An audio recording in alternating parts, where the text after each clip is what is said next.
Hi, Randy McKee here. Let's talk a little bit today about how to find a good attorney. And of course, everything that we do in good estate planning has to do with finding good attorneys and working with them effectively. And not only just good attorneys, but good accountants and other advisors as well. So of course, we want to give you our standard legal disclaimer. We're not attorneys or accountants or tax advisors, and we do not offer that kind of advice. We want you to work with specialist professionals, and when it comes down to any of these categories, we sure want you to work with somebody who is in that area.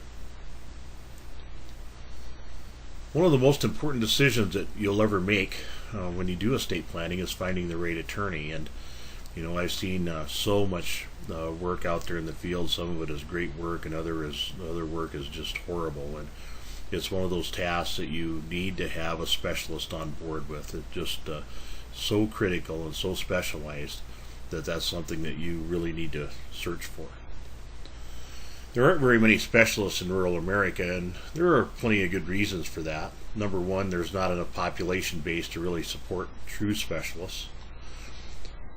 Often in the smaller towns, the professionals have to generalize to make their practices work. You just can't go to a town that has 1,000 people in it and expect to have specialists in all the different categories.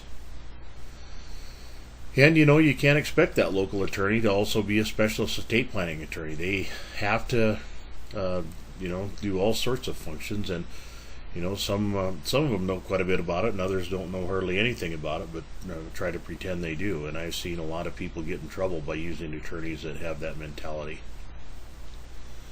So here's what you need your attorney to do. Number one, you need him to dispense strategic advice. And if you're working with a good estate planner, that is helpful, because you show up already having a good plan, already having a strategy.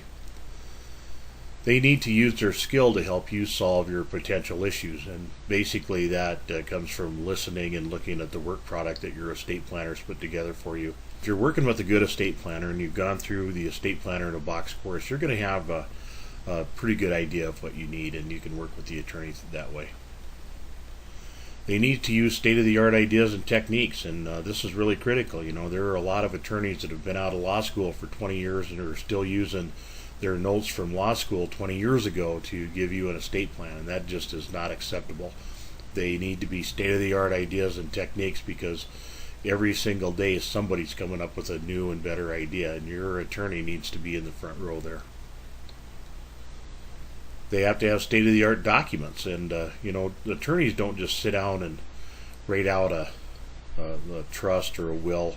They all have document databases that they use, and some of them have old, outdated ones. Some have kind of lightweight documents, and others have very, very good documents. And then especially the attorney needs to listen to you. And this is sometimes kind of an issue, because some attorneys think that it should be their way or the highway, and we need to remind them constantly that their job is to work for us, not the other way around.